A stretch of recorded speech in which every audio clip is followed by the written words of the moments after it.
kitchen with a sweet treat on this Lion Lunch Hour. Britney Brown-Chamberlain is a food blogger and photographer and soon to be a published cookbook author.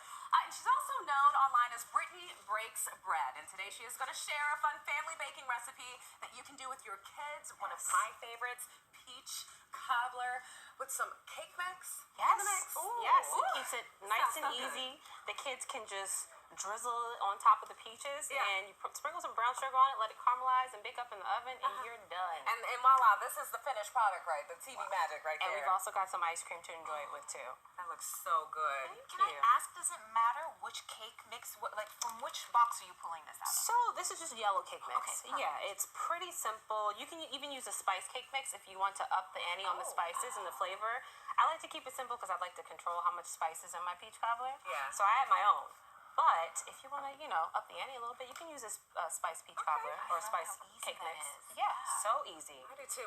This looks like a fresh peaches, but canned peaches, can you use that for peach cobbler, or should it just absolutely be can. fresh peaches? Yeah, so as we know, peaches are currently in season. And if you don't have any access to peaches because they're out of season, you can use canned peaches. Simply just drain off the syrup, add a little bit of sugar, maybe some vanilla extract in the spices. Okay. Do the same thing, cake mix on top, bake it in the oven, done. Oh, okay. Oh, easy peasy. I love that. Me too. So you're the expert. I'm wondering, does it matter how firm or how soft your peaches are in terms of flavor for this? So you really want to make sure that your peaches aren't like so mushy, but you want to make sure that they're right because, it has the best flavor. Yeah. So peak ripeness is when they have a little bit of give, but they don't have like bruises on them. Okay. Yeah, so you just chop them up, place them in here, and you don't even have to worry about removing the skins because they bake down in the oven and you don't even taste it. Everything becomes nice and jammy and soft, and you got that crisp cake mix layer on top. It's delicious. Such a good tidbit. Can we cut it up while we talk about it? Absolutely. I'm like, oh, I see the knife there. Oh, we got I'm going to butcher your masterpiece here. But oftentimes, I see you have the ice cream. What Yes. pairs really well with a nice peach cobbler? I mean, it's so good by itself, Right. but I It's a mean, glaze. with fresh out the oven, like bowls with right a there for you. nice scoop of vanilla ice cream, that juxtaposition between the hot peach cobbler on the top and the cold ice cream on the bottom, it's the perfect summer treat, but also Thanksgiving, Christmas. I mean, it's a recipe that you simply cannot go wrong with. And I'm This thinking looks a little so good. dry Prosecco perhaps on the Oh. side. And maybe just some sparkling I got you. apple Can't make it cider for yes. the kids. Yes. That's non-alcoholic, obviously. And I love that you keep the skins on the fruit because that's where all the vitamins and nutrients are. And fiber, It yeah. must to feel like we are making this nutritious for ourselves. I guess you can kind of say this is healthy then? Yeah, right? I mean, in my book, in the Indie Goodman book, it's totally healthy. Yeah, absolutely.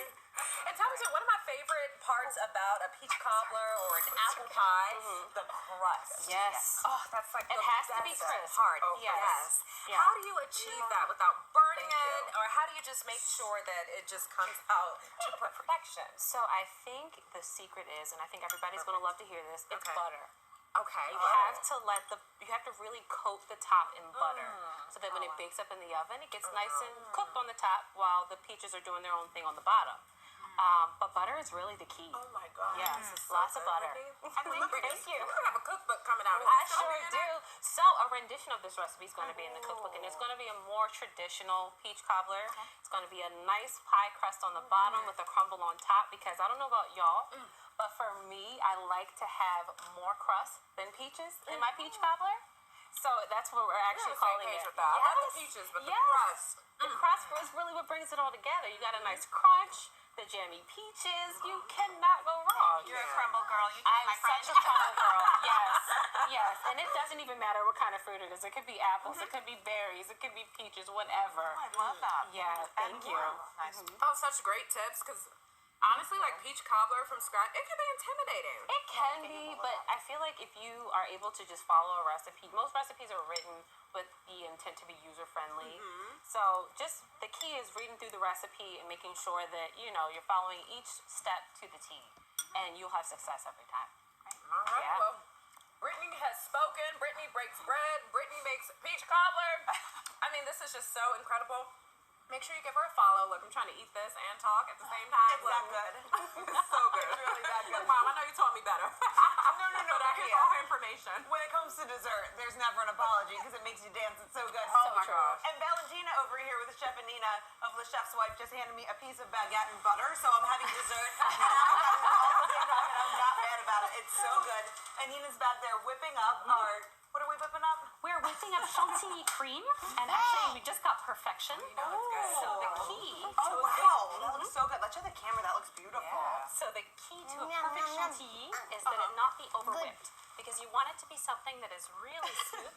Hey, It's good attends stuff. ma belle. That it's smooth and unctuous like this, and it can just perfectly pour over your French toast. that looks like that. I make Or French peach toast all the cobbler. time. Thanks to you, Anina. I'm about to take it up a notch. It's one of the easiest things you can do with kids. Now, we also make crepes a lot, and crepes intimidate people. You want the chantilly cream? Okay, we'll make it for you. Crepes intimidate a lot of people, but they're also really... No, not with your tongue. This one's for you, babe. Perfect. But it's really easy to make as well. So there's just so many great French recipes on thechefswife.com that are made for people that are not professional chefs, and that it's easy to cook in the kitchen, even if you have a full-time job, even if you have 2 kids that are a young age running around the kitchen, you can have fun Including together. fresh baguette. Including a fresh baked baguette, actually, yes. Which is one of And the most popular bouncing off recipes. the wall. Yes, if you Google French baguette recipe anywhere in the world, you find lechefswife.com, which I think is really extraordinary. And your backstory too, you met your husband on an exchange trip or exchange program overseas in Nice, France, spent Yes. a few years there. And 8 years. Oh my gosh. We got married in Nice, we fell in love, we were engaged within a month and a half of meeting, and 20 years later, we're still together. We have 2 beautiful American kids. He's an American citizen now too, which happened On the day you were on our show with Chef exactly Sebastian. a year ago. Yeah. He went and passed his citizenship test, and then came on the show, and we cooked together. They got together for Valentine's Day with us and made French onion soup. It was amazing, Makia. That was. And Valentine is my name day. Oh, this is so awesome. So again, Le Chef, you can find her blog. We popped up her information a couple moments ago on the screen here, but make sure you give her a follow, as well as Britney over here. There you go. You have Anina's information right there. Give her a follow. This is delicious. I'm about to mosey on down here. The French toast, the chocolate croissants. I mean, the whole 9 over here. I feel like I'm back in Paris. Try the baguette too with Bravo. butter. Chef's kiss. Oh my gosh, I bet. Merci beaucoup. Je vous en prie, je vous en prie. Merci.